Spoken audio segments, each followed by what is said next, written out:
শেষ মুহূর্তে আসিফ মাহমুদের নাটকীয়তা। দর্শক, আসিফ মাহমুদকে উপদেষ্টা বলবো কি বলবো না, কারণ আপনার আলোচনা শুনতে শুনতে হয়তো বা শুনে যাবেন যে Asif Mahmud is no more উপদেষ্টা।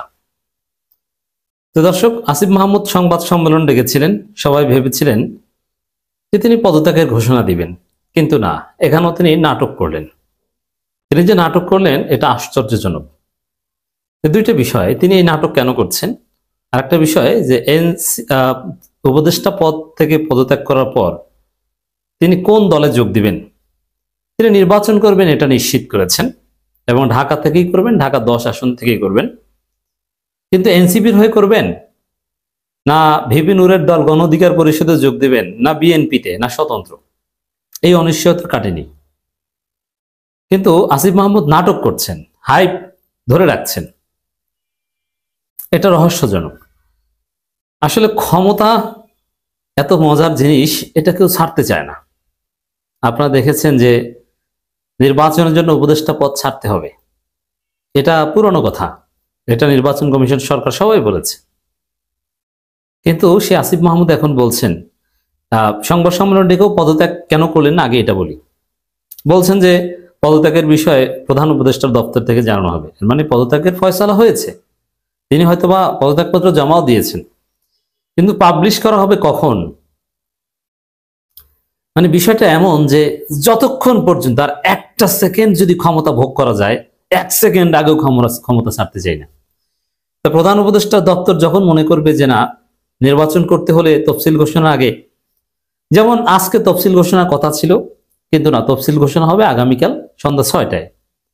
এখন আসিফ যদি 3টায় পদত্যাগের ঘোষণা দিয়ে দেন, তাহলে তো সন্ধ্যার মধ্যেই সরকারি বাসভবন ছেড়ে নতুন কোথাও যাওয়া দরকার না, সেটা চাচ্ছেন না।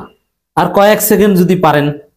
আসিফ মাহমুদের এই নাটকীয়তা, সংবাদ সম্মেলনে পদত্যাগের কথা না বলা, সেটা প্রধান উপদেষ্টার দপ্তর থেকে জানানো হবে বলা, এটা প্রমাণ করে যে ক্ষমতার লোভ যে কতটা ভয়ানক, যে 1 সেকেন্ড আগেও ছাড়তে চাচ্ছে না। অথচ ইটস ভেরি সিম্পল, যে নির্বাচন করবেন মিনিমাম 1 মাস বা 1 সপ্তাহ 2 সপ্তাহ আগে পদত্যাগ করার কথা ছিল, উচিত ছিল। কিন্তু না, দেখেন আজকে সন্ধ্যায় তফসিল ঘোষণা করার কথা ছিল, সে 3টার সময় সে পদত্যাগের কথা বলে না, যেহেতু তফসিল ঘোষণাটা আগামীকাল সন্ধ্যায় গেছে। এটার কোনো কারণ নেই, এই নাটক শুধুমাত্র আর কয়েক সেকেন্ড ক্ষমতা এক্সারসাইজ করার জন্য, ক্ষমতার লোভ। এবং ক্ষমতার লোভ আসিফকে কত নিচে নামিয়েছে দেখেন। আসিফ বলছেন সংবাদ সম্মেলনের মধ্যে, এটা নিয়ে আলাদা রিপোর্ট হওয়া দরকার, এইটা নিয়েই শিরোনাম হওয়া দরকার আসিফ মাহমুদের প্রেস কনফারেন্সে।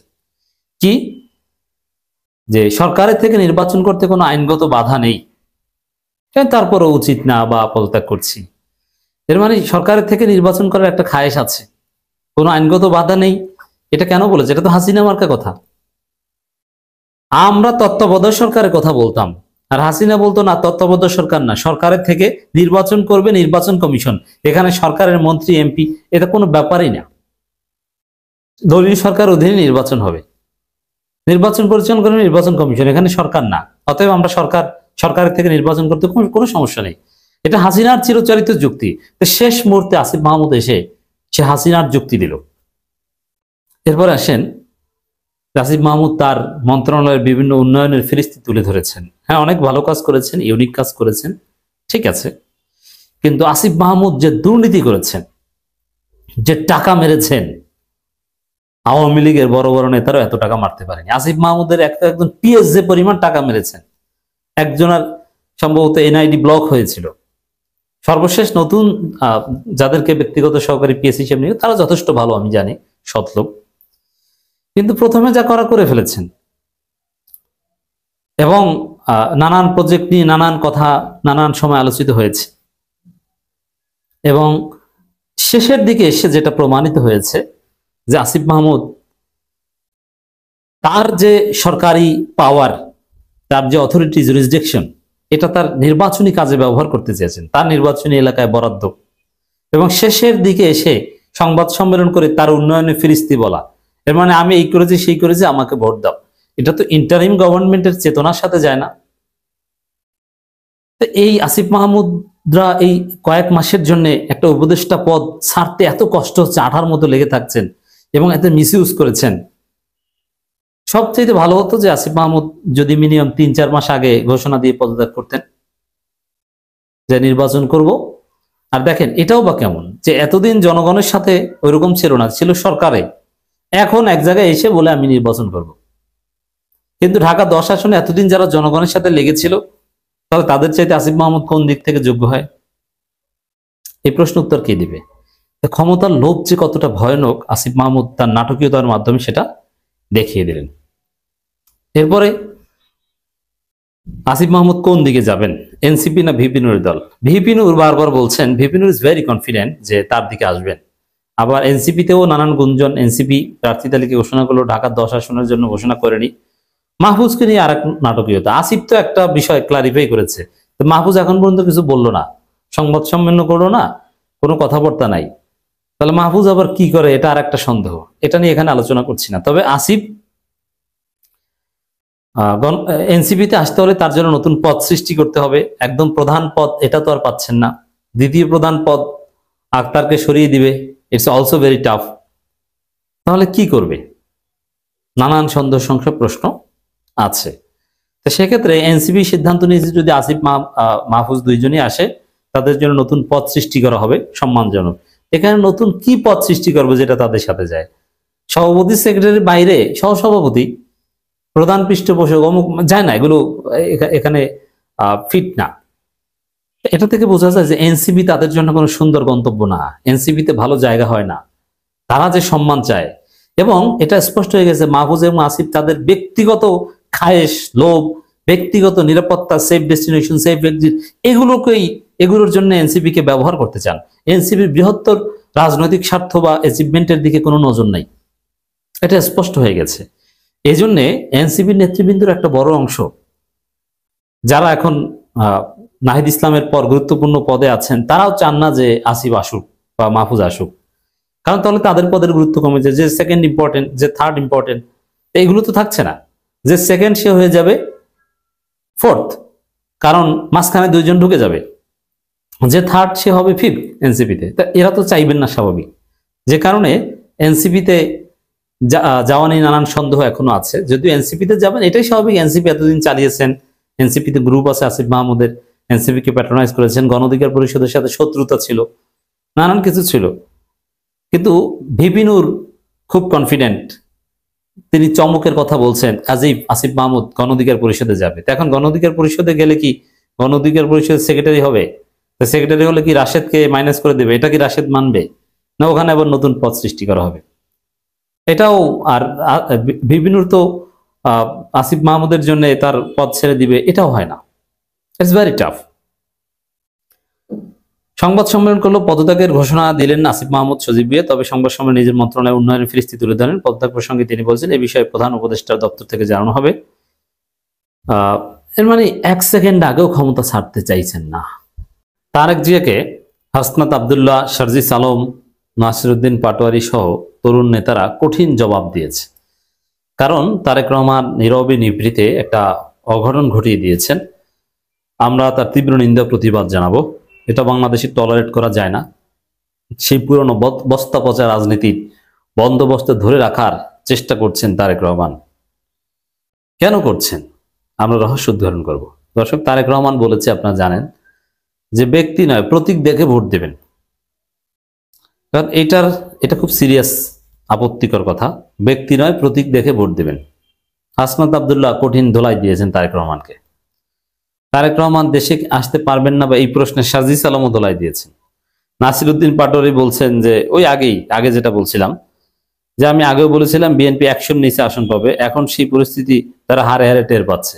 তো নাসিরউদ্দিন পাটোয়ারি তো ঠিকই বলেছিল। আমরাও বলেছিলাম যে নাসিরউদ্দিন পাটোয়ারি উল্টোপাল্টা কথা মাঝে মাঝে বললো, এই কথাটা ঠিক বলেছেন যে বিএনপি 50 থেকে 80 আসনের বেশি পাবে না। তো দর্শক, এই যে কথাটা তারেক রহমানের, যে ব্যক্তি নয় প্রতীক দেখে ভোট দিবেন, এটা হচ্ছে একটা রাজতন্ত্রের কথা, এটা অগণতান্ত্রিক কথা, এটা বাংলাদেশের যে ডেমোক্রেসি, এই ডেমোক্রেসিকে অস্বীকার করার কথা, পরিবারতন্ত্র কায়েমের কথা, শত্রু অনুচ্ছেদ ধরে রাখার কথা, কি কর্তৃত্ববাদ কায়েম করার কথা। যে কলা গাছ দাঁড় করালেও প্রতীকে ভোট দিতে হবে কেন? তাহলে এই যে প্রত্যেক নির্বাচনী আসনে একজন করে প্রার্থী থাকবে, তাহলে এগুলোর দরকারটা কি? পরোক্ষভাবে তো এটা আপনি পিয়ার সিস্টেম মেনে নিলেন। ব্যক্তি নয় প্রতীক দেখেই যদি ভোট দিতে হয়, তাহলে আপনারা এতদিন পিয়ারের বিরোধিতা করেছিলেন কেন? পিয়ারের কথাই তো এটা যে প্রতীকে ভোট দিবে, আর সেখানেও পিয়ারেও পুরোপুরি ব্যক্তি আউট হয়ে যায় না, কারণ ব্যক্তিদের তালিকা প্রকাশ করা হয়, যেখানে ব্যক্তি দেখে ভোট দিবে। হাসনাত আব্দুল্লাহ বলেছেন এটা সিরিয়াসলি প্রবলেমেটিক। তারেক রহমানের এই কথা, এটা পুরনো বন্দোবস্ত টিকিয়ে রাখার কথা, এবং এই কথার মাধ্যমে ব্যক্তি প্রার্থীর যে এজেন্সি সেটাকে অস্বীকার করা হয়, এবং জনগণের যে আশা আকাঙ্ক্ষা যে তার পছন্দের প্রার্থীকে ভোট দিবে, ভালো মানুষকে ভোট দিবে, এটাকে অস্বীকার করা হয়। এটা তারেক রহমান বলতে পারেন না। এবং জনগণ চেনে ব্যক্তিকে, আর এখানে যদি অযোগ্য লোক বা খারাপ লোক হয় কোনো প্রতীকের প্রার্থী, তারপরও ওই প্রতীককে ভোট দিতে হবে, এর মানে খারাপ লোককে ভোট দিতে হবে। এটা খুবই আপত্তিকর কথা। এখানে প্রতীক তো মুখ্য নয়, প্রতীক তো এটা একটা অর্নামেন্টাল জিনিস, এটা বোঝানোর জন্য বা ভোটটা কিভাবে দিবে ওইটার জন্য। মূল হচ্ছে ব্যক্তি কেমন, জনগণের সাথে তার সম্পর্ক কি, সে জনগণের মতামতের আলোকে পার্লামেন্টে যে কি করতে পারবে, তার ক্যাপাসিটি কি। গণতান্ত্রিক রাজনীতির মূল নিয়মও এটা যে ব্যক্তি দেখে ভোট দেওয়া, যে ব্যক্তিটা কেমন। এজন্য অনেক দেখা যায় যে প্রতীক যাই হোক ব্যক্তি জিতে আসে, যেমন আল্লামা দেলোয়ার হোসেন সাঈদী হিন্দু অধ্যুষিত এলাকায় জিতে এসেছেন, যারা ভোট দিয়েছে তারা জামাত করে না, করবেও না, কারণ কি ব্যক্তি দেখে। ব্যক্তি খালেদা জিয়া কোনোদিন হারে নাই, অথচ ধানের শীষ তো অল্প মাত্র 3 বার কোন রকম ক্ষমতা এসেছে, তার মধ্যে একবার 2 নম্বরই করে। অতএব এখানে প্রতীক কোনো বিষয় না, প্রতীক হচ্ছে একটা অর্নামেন্টাল, মূল হচ্ছে ব্যক্তি। জামাতের ক্ষেত্রে আমরা বলবো যে জামাতের কোনো প্রার্থী অযোগ্য হলে তাকে ভোট দিব না। যেমন এরা জামাতের মধ্যে স্মার্টনেস আছে, যেমন ঢাকা 8 আসনে জামাতের লোকজন বলছে, অনেকেই বলছে, আমার সাথে পরিচিত অনেকে বলছে যে ঢাকা 8 আসনে যদি ডক্টর হেলাল উদ্দিন প্রার্থী থাকে তাহলে আমরা তাকে ভোট দিব না, কারণ তাকে আমরা যোগ্য মনে করি না। ঢাকা 8 আসনের মতো একটা জায়গায় প্রার্থী হওয়ার মতো কোনো কোয়ালিটি তিনি দেখাতে পারেননি। তিনি শিশুসুলভ হাস্যকর কথাবার্তা বলেছেন, যেটা একজন এমপির সাথে যায় না। তো তারেক রহমান এই ঘটনা ঘটিয়ে দিয়েছেন যে ব্যক্তি দেখে নয় প্রতীক দেখে ভোট দিতে হবে। হাসনাতের জবাবটা ছিল পারফেক্ট, যে তারেক রহমান 70 অনুচ্ছেদ থেকে বের হতে পারেন নাই, যে সবকিছু তার কথায় চলবে, তিনি রাজা হতে চান, যে যারা এমপি হবে তারা তার কথাই চলবে, কারণ প্রতীকে নির্বাচিত হয়েছে, কেউ স্বাধীন মতামত দিতে পারবে না, দিতে পারলেই তার এমপিত্ব বাতিল। এর মানে সেই পুরো 70 অনুচ্ছেদে বিশ্বাস করেন তারেক রহমান, অথচ 70 অনুচ্ছেদ থাকবে না এই বিষয়ে ঐক্যমত হয়েছে। বিএনপি 70 অনুচ্ছেদ প্রশ্ন ছাড় দিয়েছে। ফলে কি দাঁড়ালো? সেই পুরনো বন্দোবস্ত থেকে তারেক রহমান বের হয়ে আসতে পারেননি। বিদেশে থাকেন, লন্ডনে থাকেন, তারপরও এই ধরনের কথাবার্তা, ইটস ভেরি প্রবলেমেটিক। তো দর্শক, এখানে সারজিস আলমের একটা বক্তব্য, তারেক রহমান দেশে এলে কোনো সমস্যা হওয়ার সুযোগ নেই। তাহলে তারেক রহমানের পক্ষ থেকে বলা হচ্ছে দেশে আসার সুযোগ নেই, সমস্যা আছে, এটা একক সিদ্ধান্ত নয় এবং অবারিত নয়। বিএনপি নেতারা বলছে যে এই তুরস্কের গোয়েন্দা সংস্থার থ্রেট আছে, জঙ্গি গোষ্ঠীর থ্রেট আছে, জামাতি থ্রেট আছে, ইউনুস জামাতি সরকার, এই জামাতি ইউনুস প্রশাসনের অধীনে দেশে আসা যায় না, কত কিছু। কিন্তু সার্জিসরা বলছেন কোনো সমস্যা নেই। তাহলে কি বিএনপি মিথ্যাচার করছে? এটাও একটা জবাব। তো দর্শক, এবার আসেন যে তারেক রহমান কেন ব্যক্তি নয় প্রতীক দেখে ভোট দিতে বলছেন। এর কারণ হচ্ছে তারেক রহমান যে প্রার্থী দিয়েছেন তিনি ভালোভাবেই জানেন যে এই প্রার্থীরা বেশিরভাগই চান্দাবাজ। তো চান্দাবাজদের মানুষ ভোট দিবে না। যেমন মির্জা আব্বাস, যার আরেক নাম চান্দাব্বাস, এই চান্দাব্বাসদের মানুষ ভোট দিবে না। এই জন্যই তিনি বলছেন যে ভাই ব্যক্তি যেই হোক প্রতীকে দেন, কিন্তু তারেক রহমানের আহ্বানে মানুষ সাড়া দিবে না। এবং বিএনপির যে প্রার্থী এরা হচ্ছে আধা মরা, এক ঠ্যাং কবরে গেছে, কোমর পর্যন্ত কবরে ঢুকে গেছে, একে বানিয়েছে প্রার্থী। যেমন শিশির মনিরের আসনে, শিশির মনিরের বিপরীতে বিএনপি যাকে প্রার্থী বানিয়েছে নাসির উদ্দিন চৌধুরী বা এরকম একজন নাম, হাঁটতে পারে না, কথা বলতে পারে না, একদম বুইরা খাটাস বলতে যা বোঝায়, দেখতে গুন্ডার মতো দেখায়, বড় বড় মোষ, সাদা চুল এবং পুতুলের মতো। মানে দীপুমণির স্বামীকে যেরকম দেখেছেন না আপনারা, ট্রাইব্যুনালে এসেছে দীপুমণিকে দেখতে, মানে মুখটা বুঝবে সেটাও পারে না, হা করে বসে আছে। এটা আল্লাহ তাকে এই পর্যায়ে এনেছে, এরকম আমাদের যে কারো এরকম হতে পারে, এটা আমি ট্রল করছি না, কিন্তু বয়সের কারণে একটা পর্যায়ে মানুষ এটা হবে, এরকম হবে, দুর্বল হবে, এটা রিয়ালিটি, এটা এটা পৃথিবীর সুন্নাত, আল্লাহর সুন্নাত। আল্লাহ মানুষকে এরকম করবে, মানুষের সুন্নাত। তো তখন তো তাকে দায়িত্ব নেওয়া যাবে না। এজন্য কোনো বৃদ্ধ মানুষ বা দুর্বল লোক নবী বা রাষ্ট্রপ্রধান হিসেবে দায়িত্ব পালন করা কোনো নজির ইসলামে নাই। আল্লাহ তাকে নিয়ে গেছেন গল্পের মধ্যে, অথবা তিনি দায়িত্ব ছেড়ে দিয়েছেন, অথবা একজন রিপ্লেসড হয়ে গেছে। আর তারেক রহমান প্রার্থী বানিয়েছে।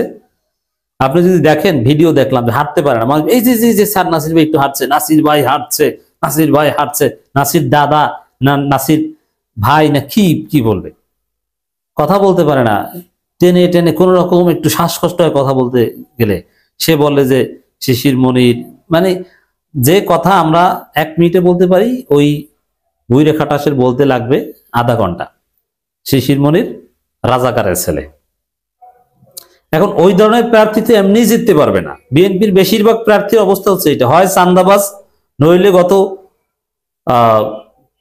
15 বছর বেনজিরের মাল সাপ্লাই দিয়েছে। মানে কোন জামাতের প্রার্থী হচ্ছে স্মার্ট, যোগ্য, সৎ, শিক্ষিত। এর বিপরীতে বিএনপির প্রার্থীরা ধৈর্য বেশিরভাগই। কিছু প্রার্থী আছে ভালো, জামাতের চাইতে স্মার্ট প্রার্থী কিছু জায়গায়, কিন্তু বেশিরভাগ জায়গায় অবস্থা খারাপ। যার ফলে এই প্রার্থীদেরকে ভোট দেওয়ার কথা বলছে। হাসনাতকে ধন্যবাদ যে কঠিন ধোলাই দেওয়ার জন্য।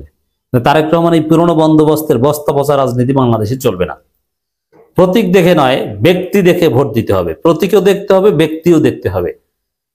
প্রতীক বিবেচনা করবেন, প্রতীকের আন্ডারে প্রার্থী ভালো কিনা সেটাও বিবেচনা করতে হবে। আসসালামু আলাইকুম রহমতুল্লাহ। বাংলাদেশ জামাত ইসলামী, জামাত ইসলামীর সিলেবাস বিশ্লেষণ, জামাত ইসলামীর সিলেবাস বিশ্লেষণ, জামাতের পক্ষে বিপক্ষে সমালোচক, জামাত বিদ্বেষী সবার জানা দরকার। এটা খুবই গুরুত্বপূর্ণ। এমনকি জামাতের যারা শুভাকাঙ্ক্ষী কর্মী সমর্থক তাদের জন্যই জানা দরকার জামাত ইসলামী আসলে ভিতরে কী পড়ে, কী তত্ত্ব শেখায়, কীভাবে তাদের কর্মীদের ব্রেন ওয়াশ করে। মানে জামাতের ব্রেন ওয়াশের ফর্মুলা, আজকে এটা নিয়ে আলোচনা করব। জামাত ইসলাম মনে করে থাকে শিক্ষিত, স্বল্প শিক্ষিত, নিরক্ষর সব শ্রেণীর জনগোষ্ঠীর যদি ইসলামী আদর্শ বাস্তবায়নের তীব্র আকাঙ্ক্ষা সৃষ্টি না হয় তাহলে সেটা সফল হওয়া সম্ভব না। এই কারণে শিক্ষিতদের জন্যে এক ধরনের সিলেবাস, উচ্চশিক্ষিতদের জন্যে, স্বল্প শিক্ষিতদের জন্য, এমনকি নিরক্ষরদের জন্য। এই জন্য বলবো, যারা স্বল্প শিক্ষিত কিংবা একটা বই পড়ে বোঝার সক্ষমতা রাখেন না, অথবা নিরক্ষর, তারা যদি আমাদের এই বক্তব্য শোনেন, জামাত ইসলামের সমস্ত লিটারেচারগুলো আমরা ধীরে ধীরে রোকন হওয়ার জন্য যা দরকার সেগুলো ভিডিও আকারে উপস্থাপন করবে। এগুলো শুনলে পড়ার মতোই কার্যকর হবে। যদিও উচ্চশিক্ষিত যারা, তাদেরকে সরাসরি বই পড়াই উচিত, কারণ বই নিজে পড়লে তার মধ্যে অবশ্যই বিশেষত্ব রয়েছে, তবে যাদের সক্ষমতা দুর্বল তারা আমাদের বক্তব্য নির্ভরযোগ্যভাবে শুনতে পারেন। সেখানে জামাত ইসলাম যেটা মনে করে যে সদস্য বা রোকন হওয়ার জন্য ইমান আকিদা যেরকম ঠিক থাকতে হবে, ঠিক তদ্রুপ আল কোরআন, আল হাদিস এবং ইসলামী সাহিত্যের মৌলিক যথাযথ জ্ঞান থাকতে হবে। সেজন্য একটা বিজ্ঞানসম্মত, যথাযথ, বাস্তবসম্মত, যুগোপযোগী একটা সিলেবাস প্রণয়ন করা হয়েছে। সেখানে এসএসসি ও দাখিল বা সমমান পাস যারা, তাদেরকে শিক্ষিত, এবং নিচে যারা, তাদেরকে স্বল্প শিক্ষিত বলা হয়েছে। এবং নিরক্ষরদের জন্য জামাত ইসলামীর এজেন্ডা রয়েছে। জামাত ইসলামীর রোকন হওয়ার জন্য তো সিলেবাস রয়েছে, সেটা আলোচনা করব। এর সাথে সাথে যারা স্বল্প শিক্ষিত তাদের রোকন হলেও একটা বাৎসরিক সিলেবাস রয়েছে, প্রত্যেক বছর পড়তে হবে, কারণ এই বিষয়গুলো অনেকে ঠিকভাবে বুঝতে পারে না, বারবার পড়তে হবে। একটা বাৎসরিক সিলেবাস রয়েছে যে এই বইগুলো রোকন হোক বা না হোক, রোকন হলেও, রোকন হওয়ার পরেও কমপক্ষে একবার বছরে এই কেতাবগুলো পড়তে হবে। সেখানে আল কোরআন পড়তে হবে, কোরআনকে সবার উপরে রেখেছে জামাত ইসলামী। তাফহিমুল কোরআন সাজেস্ট করেছে সৈয়দ আবুল আলা মওদুদী। শুরু থেকে ধারাবাহিকভাবে পড়তে থাকতে হবে, এক বছরের যতটুকু পড়া যায় শেষ করা টার্গেট রাখতে হবে। অন্যান্য উচ্চতর তাফসিরও যারা উচ্চশিক্ষিত তাদের জন্য পড়া রেকমেন্ড তারা করে থাকে, তাফসির ইবনে কাসির সহ অন্যান্য। কিন্তু তাফহিমুল কোরআন এটা স্বল্প শিক্ষিতদের জন্য, ইসলামের পরিপূর্ণ জীবন ব্যবস্থা বোঝার জন্য ইউনিক, এটা অন্য কোনো তাফসিরের মাধ্যমে সম্ভব নয়। আমি বলছি না যে তাফহিমুল কোরআন সর্বশ্রেষ্ঠ তাফসির বা আলেমদের জন্য, তারপর হাদিস পড়তে বলা হয়েছে, সেখানে রাহে আমল প্রথম ও দ্বিতীয় খণ্ড, রিয়াদুস সালেহীন প্রথম খণ্ড, দ্বিতীয় খণ্ড, তৃতীয় খণ্ড, চতুর্থ খণ্ড বাংলাদেশ ইসলামী সেন্টার থেকে প্রকাশিত, মানে জীবন ঘনিষ্ঠ সমাজ সংস্কৃতি মানে বাছাইকৃত হাদিস এবং সব সহি হাদিস। জামাত ইসলামের সিলেবাসে দুর্বল হাদিস বা জাল জয়ীফ হাদিসের কোনো স্থান নেই। কোরআনুল কারীমের বিশুদ্ধ ব্যাখ্যা এবং সহি হাদিসেই তারা তাদের রোকনদের বা নেতাকর্মীদেরকে পড়িয়ে থাকে। সিরাত রাসূল ইসলামের আদর্শ, মানে ইসলাম বুঝতে হবে রাসূলের বুঝ অনুযায়ী, সাহাবীদের বুঝ অনুযায়ী, সালফে সালেহিন বুঝ অনুযায়ী। এটা জামাতের আকীদা। এই কারণে সিরাত পড়তে হয় প্রত্যেক রোকনদের। এই জন্য আদর্শ মানব মুহাম্মদ সাল্লাল্লাহু আলাইহি সাল্লাম অধ্যাপক A.K.M. নাজির আহমেদ বেশি বড় না এবং যে কোনো মানুষের জন্য বোঝার উপযোগী করে লেখা হয়েছে।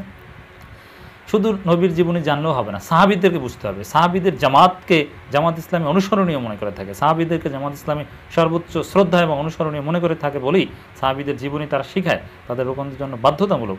সেক্ষেত্রে আসহাবে রাসূলের জীবন কথা ডক্টর আব্দুল মাহবুব স্যারের লেখা, সেটা পড়ার জন্য তারা রেকমেন্ড করেছে।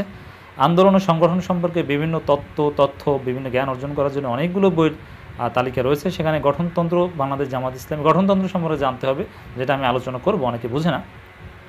তাওহীদ, রিসালাত, আখিরাত, সৈয়দ আবুল আলাহ মওদুদী রাহমাতুল্লাহ এই কিতাব মৌলিক বিষয়, এটা বুঝতে হবে। নামাজ, রোজার হাকিকাত, হেদায়াত, ইসলামী রাষ্ট্র কীভাবে প্রতিষ্ঠিত হয়, ইসলামী দাওয়াত ও কর্মনীতি, ইসলামী আন্দোলন সাফল্যের শর্তাবলী, এগুলো সব মাওলানা মওদুদীর লেখা বই। এগুলো ভালোভাবে বুঝে শুনে পড়তে হয়, অনেক নোট রাখতে হয়। জামাত ইসলামের ইতিকথা অধ্যাপক A.K.M. নাজির আহমেদের কিতাব, এটাও জানতে হয়, কারণ সংগঠনের ইতিহাস না জানলে সংগঠনের অনুপ্রেরণা পাওয়া যায় না। চরিত্র গঠনের মৌলিক উপাদান নঈম সিদ্দিকীর খুবই গুরুত্বপূর্ণ একটা কিতাব একজন আদর্শ মানুষ হওয়ার জন্য। এই কিতাবগুলো একজন স্বল্প শিক্ষিত রোকনের বছরে একবার কমপক্ষে পড়া দরকার, যাদের পক্ষে পড়া সম্ভব নয়। এই কিতাবগুলো আমরা ভিডিও আকারে উপস্থাপন করছি, আমাদের বক্তব্য শুনতে পারেন, আশা করি পড়ার মতোই উপকার হবে। বিশেষ করে স্বল্প শিক্ষিতদের জন্য আমরা আরও বেশি গুরুত্বের সাথে বলব। এরপরে যেটা বলে শিক্ষিত রোকন যারা, মানে কমপক্ষে যারা মোর দেন SSC বা দাখিল বা সমমান, তাদের জন্য সিলেবাস আরেকটু বিস্তৃত। সেখানে তাফহিমুল কোরআন সৈয়দ আবুল আলাহ মওদুদী সেখানে শুরু থেকে ধারাবাহিকভাবে পড়তে থাকতে বলা হয়েছে। আল কোরআন, এরপরে আল হাদিসের ক্ষেত্রে সহিহ আল বুখারী এবং মিশকাতুল মাসাবি শুরু থেকে ধারাবাহিক পর্যন্ত। মানে যেটা মনে হয়েছে জামাত ইসলামের একজন রোকন হওয়ার থেকে শুরু করে তারপরে স্বাভাবিক যে কর্মকাণ্ড, এটা বিশ্ববিদ্যালয়ে অনার্স মাস্টার্স পড়ার মতো। দাওরা হাদিসেও বুখারী শরীফের সবগুলো খণ্ড পড়ানো হয় না, সিলেবাসে থাকলেও বুখারী আউয়াল, বুখারী সানি আর শেষের দিকে কিতাবুল মাগাজি, এর বাইরে তেমন কিছু পড়ায় না। অথচ জামাত ইসলামের একজন উচ্চশিক্ষিত রোকনকে টোটাল বুখারী পড়তে বলা হয়েছে। মিশকাতুল মাসাবি, যেগুলো বিভিন্ন গুরুত্বপূর্ণ কিতাব থেকে সংকলন, সেটাও শুরু থেকে শেষ পর্যন্ত পড়ার কথা বলা হয়েছে। রিয়াদুস সালেহীন প্রথম খণ্ড, দ্বিতীয় খণ্ড, তৃতীয় খণ্ড, চতুর্থ খণ্ড পড়া সমাপ্ত পড়তে হবে জীবন ঘনিষ্ঠ, যেগুলো ইসলামী সেন্টার থেকে পাবলিশড হয়েছে, বিশুদ্ধ অনুবাদ এবং সহজ অনুবাদ। সিরাত পড়তে বলা হয়েছে, সেখানে মানবতার বন্ধু মুহাম্মদ রাসূলুল্লাহ সাল্লাল্লাহু আলাইহি ওয়াসাল্লাম, আরেকটু বড় বই নঈম সিদ্দিকী, খুবই উন্নত মানের বই, এটা পড়তে বলা হয়েছে। সাহাবা কাহিনী, আসহাবে রাসূলের জীবন কথা, ডক্টর মোহাম্মদ আব্দুল মাহবুদ, এটা পড়তে বলা হয়েছে। অথবা বিশ্বনবীর সাহাবী তালিবুল হাশিম, অথবা যে কোনো বিশুদ্ধ সাহাবীদের জীবনী গ্রন্থ বাংলা ইংরেজি ভাষা, এগুলো রোকনরা পড়তে পারে, সংগঠনের অনুমতি রয়েছে। আন্দোলনের সংগঠন সম্পর্কে স্বল্প শিক্ষিত রোকনদের চেয়ে এদের সিলেবাসের পরিধি আরও বেশি। সেখানে গঠনতন্ত্র, বাংলাদেশ জামাত ইসলাম, এটা ভালোভাবে অনেক ক্লজ মুখস্থ করতে হয়, বারবার পড়তে হয়, কারণ গঠনতন্ত্রের মাঝে মাঝে সংশোধন হয়। তাওহীদ, রিসালাত, আখিরাত মাওলানা মওদুদীর লেখা, নামাজ, রোজার হাকিকাত, হেদায়াত, ইসলামী রাষ্ট্র কীভাবে প্রতিষ্ঠিত হয়, ইসলামী দাওয়াত ও কর্মনীতি, ইসলাম ও জাহিলিয়াত, ইসলামী আন্দোলন নৈতিক ভিত্তি, ইসলামী আন্দোলন সাফল্যের শর্তাবলী, মাওলানা আবুল আলাহ মওদুদীর লেখা বই, এগুলো সব ভালোভাবে বুঝে শুনে পড়তে হয়। অনেক ক্ষেত্রে নোট রাখতে হয়, এগুলো আলোচনা করতে হয়, এগুলোর উপর পাঠচক্র করতে হয়। এছাড়া ইসলামী আন্দোলনের সংগঠন মাওলানা মতিউর রহমান নিজামী, জামাত ইসলামের ইতিহাস আব্বাস আলী খান, চরিত্র গঠনের মৌলিক উপাদান নঈম সিদ্দিকী, এই বইগুলোও ভালোভাবে পড়তে হয়। এছাড়া বিভিন্ন প্রকাশনী যখন তারা নতুন নতুন বই পুস্তক পাবলিশ করে, তখন উচ্চশিক্ষিত রোকনদের জন্য সেটা পড়া কিন্তু অনেকটা বাধ্যতামূলক। এরপরে রোকন হওয়ার সিলেবাস, রোকন হতে, এগুলো হচ্ছে রোকন হলে তারপরে বছরে একবার। রোকন হওয়ার জন্যে যেগুলো পড়তে হয়, এগুলো রোকন হওয়ার জন্যও পড়তে হয়, মিল আছে। শিক্ষিত সদস্যদের রোকন হওয়ার জন্য যে সিলেবাস, তার মধ্যে আল কোরআন পড়তে হয়, আল কোরআনের পরিচয়, তাফহিমুল কোরআনের ভূমিকা, কোরআনের মর্মকথা। তাফহিমুল কোরআন পড়লে হবে না, ভূমিকা, মর্মকথা, এই বিষয় নিয়ে রোকন হতে হলে তাদেরকে প্রশ্নের মুখোমুখি হতে হয়, মানে এগুলো ভালোভাবে বুঝিয়ে বলতে হয় দায়িত্বশীলদের সামনে। সহি করে কোরআন তেলাওয়াত অবশ্যই শিখতে হবে, কোরআন তেলাওয়াত সহি না হলে রোকন বাড়ানো হয় না, তাতে সে যে ধারারই শিক্ষিত হোক না কেন, কোনো ছাড় নেই। তাফহিমুল কোরআন প্রথম থেকে 19 খণ্ড, এগুলো পড়তে হয়। সূরা আল আনফাল চতুর্থ খণ্ড, আত তাওবা পঞ্চম খণ্ড, আল হজ অষ্টম খণ্ড, আর নূর নবম খণ্ড, আল আনকাবুত 11 খণ্ড, সূরা লুকমান 11 খণ্ড, আল আহজাব 12 খণ্ড, হামিমা সিজদা 14 খণ্ড, মুহাম্মদ 15 খণ্ড, আল ফাতাহ 15 খণ্ড, আল হুজরাত 15 খণ্ড, আল হাদিদ 16 খণ্ড। এগুলো স্পেশালি রোকন হতে হলে পড়তে হয়, এগুলো থেকে প্রশ্ন করা হয়, জ্ঞান বিশুদ্ধ একেবারে ক্লিয়ার ধারণা থাকতে হয়। এরপরে আল হাদিসের ক্ষেত্রেও যে জ্ঞান থাকতে হয়, রিয়াদুস সালেহিন প্রথম খণ্ড, দ্বিতীয় খণ্ড, তৃতীয় খণ্ড, চতুর্থ খণ্ড, অথবা হাদিস শরীফ প্রথম খণ্ড, দ্বিতীয় খণ্ড, মাওলানা আব্দুর রহিমের যে সংকলন, সেটা পড়লেও যে প্রশ্নগুলোর মুখোমুখি হতে হয় জামাত ইসলামী রোকন হওয়ার জন্য, সেগুলো উত্তর করা সম্ভব হয়। হাদিসের আলোকে মানব জীবন, মাওলানা আবুল কালাম ইউসুফ জামাতের সাবেক নায়েবে আমির, প্রথম খণ্ড, দ্বিতীয় খণ্ড পড়তে হয়, অথবা রাহে আমল প্রথম খণ্ড, দ্বিতীয় খণ্ড। এর মানে কোরআনের এবং হাদিসের উচ্চতর জ্ঞান অর্জন করতে হয়, যেটা আলিয়া মাদ্রাসার দাখিল থেকে কামিলে পড়তে হলে যতটুকু পড়তে হয় তার চেয়েও বেশি। শুধু কোরআন হাদিসের জ্ঞান অর্জন করলেই হয় না, এর সাথে সাথে ফেকারও জ্ঞান অর্জন করতে হয়, আসান ফেকা অথবা মোহাম্মদী ফেকা। সেক্ষেত্রে হানাফি মাযহাব কিংবা আহলে হাদিস মাযহাব, সালাফি মাযহাব দুইটি জামাত ইসলামী সমানভাবে গ্রহণ করে। মানে বিশুদ্ধ ফিকার মাসালা জানতে হবে, তাতে আহলে হাদিস মাযহাব থেকে হোক আর হানাফি মাযহাব থেকে হোক, অথবা অন্য শাফি, হাম্বলি, মালিকি মাযহাব, তো সবগুলোই জামাত ইসলাম অ্যাকসেপ্ট করে। জামাত ইসলামী এমন একটা সংগঠন যাতে বিশুদ্ধ আকিদা থাকতে হয়, এই জন্য ইমানকে বিশুদ্ধ করার জন্য সহিহ আকিদার জন্য অনেকগুলো কিতাব পড়তে হয়। ইমান সম্পর্কিত অনেকগুলো কিতাব রয়েছে, তাওহীদ, রিসালাত ও আখিরাত, সাইয়্যিদ আবুল আলা মওদুদীর, ইমানের হাকিকাত, ইসলামের হাকিকাত, ইসলামের পরিচিতি, নামাজ রোজার হাকিকাত, জাকাতের হাকিকাত, হজের হাকিকাত, জিহাদের হাকিকাত, ইসলামী সংস্কৃতির মর্মকথা, কালেমা তৈয়বা, মাওলানা আব্দুর রহিমের। এইগুলো কিন্তু ইমানের মৌলিক বিষয়, যেগুলো একজন রোকনকে জানতে হবে বিশুদ্ধ আকিদার জন্যে। তবে আকিদার ফুরু বা একেবারে অ্যাডভান্স লেভেলের বিষয়, সেটা বিতর্কিত বিষয় সবার জন্য দরকার নয়, এটা আলেমদের গবেষণার খাতিরে দরকার। ইসলাম সম্পর্কে মৌলিক ধারণা থাকতে হবে, এই জন্য অনেকগুলো কিতাব দেওয়া হয়েছে। শান্তির পথ, মাওলানা মওদুদী, ভাঙা ও গড়া, সত্যের সাক্ষ্য, আল্লাহর পথে জিহাদ, ইসলামী আন্দোলন, নৈতিক ভিত্তি, ইসলামের জীবন পদ্ধতি, ইসলাম ও জাহিলিয়াত, একমাত্র ধর্ম, সুন্নাতে রাসূলের আইনগত মর্যাদা, ইসলাম ও আধুনিক অর্থনৈতিক মতবাদ, ইসলামের রাজনৈতিক মতবাদ, ইসলাম ও পাশ্চাত্য সভ্যতার দ্বন্দ্ব, কোরআনের 4টি মৌলিক পরিভাষা, এগুলো সব মাওলানা মওদুদীর লেখা। কবিরে গুনাহ, ইমাম শামসুদ্দিন আয-যাহাবী, ইমাম যাহাবীর কবিরে গুনাহ, এই কিতাব বিখ্যাত কিতাব, এটা পড়তে হয়। অনুবাদ ইসলামী সেন্টার থেকে যেটা প্রকাশিত হয়েছে সেটা রেকমেন্ড করা হয়েছে। চরিত্র গঠনের মৌলিক উপাদান, নঈম সিদ্দিকী, আধুনিক পরিবেশে ইসলাম, অধ্যাপক গোলাম আজম, রুকুনিয়াতের আসল চেতনা, অধ্যাপক গোলাম আজম, আল্লাহর নৈকট্য লাভের উপায়, মাওলানা মতিউর রহমান নিজামী, ইসলাম ও জাহিলিয়াতে চিরন্তন দ্বন্দ্ব, আব্বাস আলী খান, মুসলমানদের দৈনন্দিন জীবন, আব্দুল খালেক, আল্লাহর দিকে আহ্বান, অধ্যাপক এ.কে.এম নাজির আহমেদ। এই 37টা বই পড়তে হয়। এছাড়া পারিবারিক জীবন ও সমাজ সম্পর্কের জন্য আরও অনেকগুলো কিতাব রয়েছে। স্বামী স্ত্রীর অধিকার, সৈয়দ আবুল আলা মওদুদী, মাতা পিতা ও সন্তানের অধিকার, আল্লামা ইউসুফ আল ইসলাহি, ইসলামী আন্দোলন কর্মীদের পারস্পরিক সম্পর্ক, খুররাম মুরাদ, মুমিনের পারিবারিক জীবন, অধ্যাপক ইউসুফ আলী, সফল জীবনের পরিচয়, অধ্যাপক এ.কে.এম নাজির আহমেদ। এছাড়া পারিবারিক জীবন ও সামাজিক জীবন সম্পর্কে জানার পর ইসলামী সংগঠন সম্পর্কে জানতে হয়। জামাত ইসলামী কার্যবিবরণী প্রথম খণ্ড, দ্বিতীয় খণ্ড, গঠনতন্ত্র বাংলাদেশ জামাত ইসলামী, সংগঠন পদ্ধতি বাংলাদেশ জামাত ইসলামী, এগুলো জানতে হয়।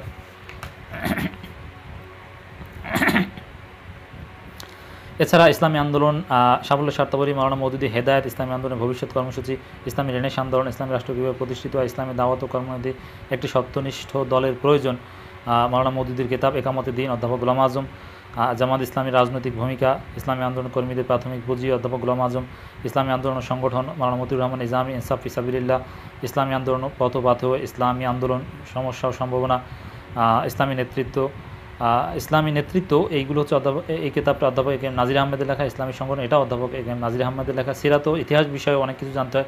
খেলাফত ও রাজতন্ত্র, মাওলানা মওদুদী, পলাশী থেকে বাংলাদেশ, অধ্যাপক গোলাম আজম, জামাত ইসলামের ইতিহাস, আব্বাস আলী খান, রাসূল সাল্লাল্লাহু আলাইহি মক্কি জীবন, মাওলানা মতিউর রহমান নিজামী, পয়গামী মুহাম্মাদি, সৈয়দ সুলাইমান নদভী, রাসূল সাল্লাল্লাহু আলাইহি ওয়াসাল্লামের বিপ্লবী জীবন, আবু সালিম মোহাম্মদ আব্দুল হাই, সিরাত ইবনে হিশাম, অনুবাদ ইবনে হিশামের লেখা, আসহাবে রাসূলের জীবন কথা, প্রথম, দ্বিতীয়, পঞ্চম খণ্ড, ডক্টর মোহাম্মদ আব্দুল মাহবুদ, ইসলামী জাগরণের 3 পথিকৃত, অধ্যাপক এ.কে.এম নাজির আহমেদ, পর্দা ও ইসলাম, মাওলানা মওদুদী, ইসলামী সমাজ গঠনে নারী সমাজের ভূমিকা, হাফেজা আসমা খাতুন, দিন প্রতিষ্ঠায় মহিলাদের দায়িত্ব, শামসুন্নাহার নিজামী।